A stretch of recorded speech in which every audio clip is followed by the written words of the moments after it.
Nous parlons ce soir en quelques minutes sur le mystère du jeûne. Ésaïe chapitre 58 à son verset 6. Voici le jeûne auquel je prends plaisir. Voici le jeûne auquel je prends plaisir. Donc ça veut dire qu'il y a des jeûnes auxquels Dieu ne prend pas plaisir. Il y a des jeûnes que Dieu aime et il y a des jeûnes que Dieu n'aime pas. Tu fais ce qu'on appelle la grève de faim. Il y a des personnes qui rentrent dans le moment de jeûne et ils se disent en eux-mêmes que jeûner, c'est le fait de pouvoir s'abstenir de manger et de boire. Une erreur. Parce que même les bouddhistes font cela. Toutes les autres religions font cela. Mais le jeûne selon Dieu n'est pas le fait de s'abstenir uniquement du manger et du boire. Là, tu es en plein régime pour perdre du poids. Mais le jeûne qui produit le miracle, j'aimerais t'expliquer cela. Le jeûne que Dieu agrée, c'est le jeûne où, pendant que tu es dans ce moment où tu humilies ton esprit, ton âme et ton corps devant Dieu, tu es aussi concentré et disposé dans les dimensions spirituelles. Mais quel est ce jeûne que toi et moi nous faisons? Et nous sommes en jeûne, mais nous sommes capables de faire des choses qui ne glorifient point le nom de Dieu. Nous ne sommes pas disposés. Ce n'est pas un jeûne auquel Dieu prend plaisir. Vas-y. Détache les chaînes de la méchanceté.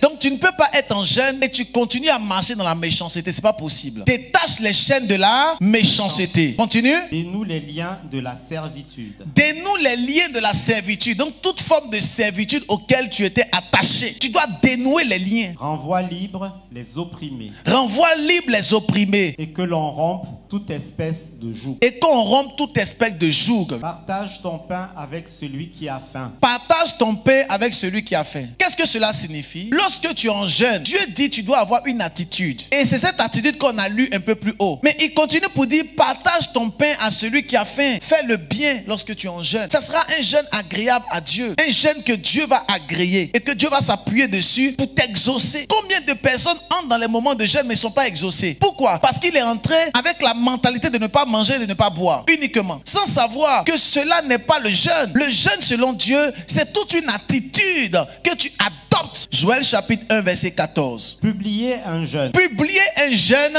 Une convocation solennelle. Une convocation solennelle. Assembler les vieillards. Donc assembler également les vieillards. Tous les habitants du pays. Tous les habitants de la sainteté de l'Éternel. Dans la maison de l'Éternel, votre Dieu, et criez à Dieu. Et maintenant, quand vous finissez d'être en jeûne, mais quand vous venez en présence de Dieu, criez à Dieu. Vous savez, le jeûne a apparu dans la parole de Dieu afin de pouvoir dépouiller les œuvres de la chair. Celui qui est en jeûne, en réalité, son esprit s'élève et la chair est disloquée ou encore elle est ôtée de lui. Jésus-Christ dit à Pierre, veillez et priez. Amen. Pourquoi? Il dit, la chair, elle est faible. L'esprit peut être bien disposé, mais souvent ta chair, elle est faible. Et lorsqu'on parle de la chair qui est faible, ça veut dire la chair, elle a de la parole. La chair, elle a de la puissance. La chair peut parler. Et si la chair parle, il te sera difficile de pouvoir contredire la chair. La chair peut te dire, sois en colère, et paf, tu es en colère. La chair peut te dire, va coucher avec telle fille, paf, tu couches avec elle. La chair peut te dire, sois impoli, et paf, tu es impoli. Donc la chair a des désirs. La chair parle. Galates chapitre 5 dit, la chair a des désirs, et les désirs de la chair sont contraires à ceux de l'esprit. Vous devez comprendre que la chair est capable de parler. Et si quelqu'un veut faire taire sa chair,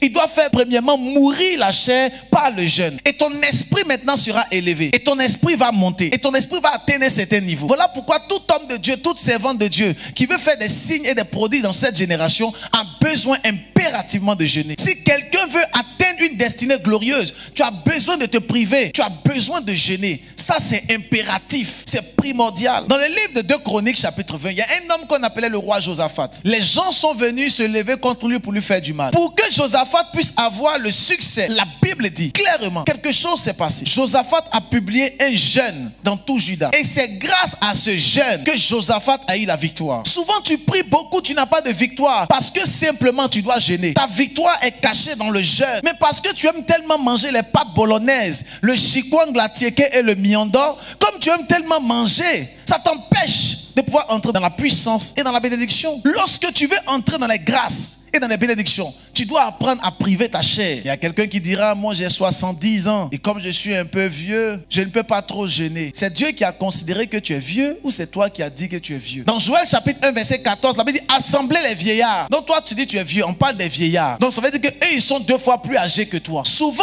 beaucoup de personnes passent à côté de leur destinée parce que simplement ils n'arrivent pas à se priver, à pouvoir jeûner, à tuer la chair afin que ton esprit puisse être élevé. C'est ton esprit qui est capable capable de bloquer les œuvres de Satan, arrêter, stopper les plans de Satan et te propulser dans la gloire. C'est ton esprit. Mais comment cet esprit sera efficace si cet esprit-là est tout le temps en train de piocher dans tous les repas? Si ton esprit n'est pas capable de se priver, il faut que tu te prives pour le Seigneur et être en esprit dans la méditation des choses spirituelles, afin que Dieu puisse déverser sur toi la puissance qu'il veut. Je me rappelle, j'ai fait un moment de jeûne de 21 jours, sans manger, sans boire. J'étais tétanisé dans la présence de Dieu, sans manger, dans 10 mètres carrés. Donc imaginez-vous l'espace. Et Dieu me dit, tu ne sors pas. Donc imaginez-vous 21 jours cloîtré dans un lieu tout petit pendant 21 jours sans manger. Alors souvent les gens disent que le prophète Josaphat, vraiment il y a une grâce sur sa vie. Tu penses que la grâce là, il allait à la boulangerie pour aller prendre ça? Il y a des personnes souvent qui font des vidéos sur le prophète. Ah non, c'est un faux pasteur, c'est un faux prophète et tout ça. Je ne dis même pas encore faux parce qu'on n'est même pas encore arrivé là où Dieu nous a appelés. On n'a même pas encore commencé. On n'a encore rien fait. Dieu veut t'utiliser dans une dimension surnaturelle, mais est-ce que tu es prêt à te priver? Est-ce que tu es prêt? Dieu veut t'utiliser dans le chant pour que lorsque tu chantes, ta voix, c'est pas une belle voix, mais l'onction que tu transportes est une onction extraordinaire. Mais est-ce que tu es prêt à payer le prix pour ça? Alors comprenez clairement que le temps de jeûne nous déconnecte des choses de la terre et nous connecte aux choses spirituelles, les choses de Dieu, et qui feront de toi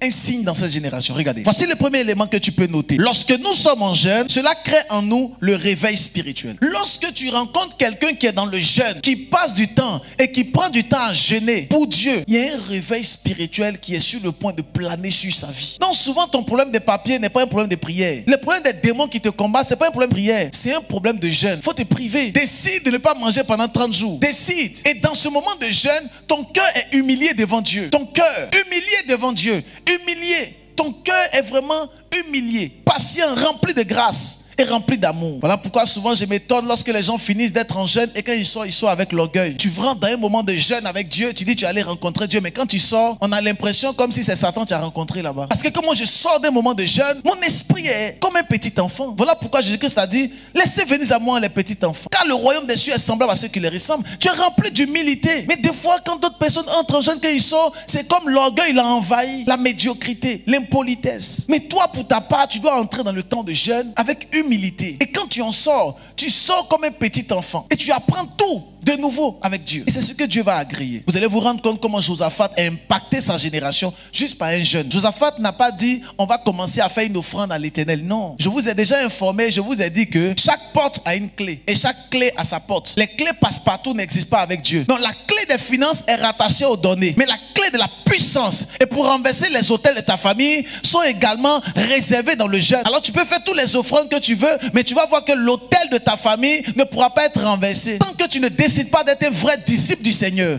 un vrai disciple de Jésus-Christ, suis Jésus. Jésus a jeûné, toi aussi tu jeûnes. Jésus-Christ n'a pas mangé pendant 40 jours. Toi également, tu dois faire des jours sans manger et chercher Dieu. Dieu va te transformer. La véritable transformation vient par là. En cela, il y a des personnes qui viennent à l'église, sa présence est égale à son absence. Pourquoi? Parce qu'à l'intérieur, il n'est pas transformé. Et lorsqu'on lui donne le message pour qu'il entende et qu'il soit transformé, il écoute le message, mais ça rentre ici et ça sort là-bas. Donc ça fait en sorte que nous sommes ici, nous sommes en train de prêcher, mais il n'entend pas. Son esprit est ailleurs, complètement déconnecté. Tout démon qui t'empêche d'écouter les messages, qu'il tombe au nom de Jésus-Christ. Oh, j'ai dit qu'il tombe au nom de Jésus-Christ. Afin que tu entendes clairement et complètement la parole de Dieu. Regardez. Deuxième bienfait du jeûne, si tu veux, se retrouve dans Marc chapitre 9, verset 29. Il leur dit, cette espèce-là cette espèce ne peut sortir que par la prière. Ce type de démon sort par la prière et le jeûne. Jésus-Christ parle à ses disciples et il leur fait comprendre que le type de démon que vous avez en face de vous, vous ne pouvez pas les chasser. Les disciples se scandalisent, les disciples disent mais pourquoi? Jésus-Christ dit ce type de démon sort par le jeûne et par la prière. Ce n'est pas seulement la prière, ce n'est pas seulement le jeûne, mais c'est le jeûne et la prière qui sont capables de le chasser. Je vous ai expliqué lorsque nous étions dans la ville de Noisy-le-Grand et je vous ai dit que nous avons ce qu'on appelle la démonologie et les démons ont un ordre. Il y a une classification des démons de la même manière qu'il y a une classification angélique. Et les démons, en fonction de leur classification, vous pouvez connaître leur puissance, leur autorité, leur force. Amen. Et je vous ai dit que les sorciers du quartier ne sont pas pareils que les démons qu'on appelle les démons des astres ou encore les démons des nations. Amen. Il y a des esprits qui gouvernent les nations. Éphésiens chapitre 6, la Bible parle là-bas des démons aussi. Amen. La Bible parle des dominations, des principautés, des esprits impurs, mais qui sont tapis dans les lieux célestes. Mais il y en a d'autres qui sont tapis dans les lieux terrestres. Il y en a d'autres qui sont tapis dans les eaux. Il y en a d'autres qui sont tapis sous la terre. Lorsque Jésus-Christ est descendu dans les régions inférieures de la terre, il a rencontré des démons. Donc il y a plusieurs types de démons dans le monde dans lequel nous sommes. Il y a plusieurs classifications et plusieurs forces de démons. Il y a une catégorie de démons qui sortent par le jeûne et par la prière.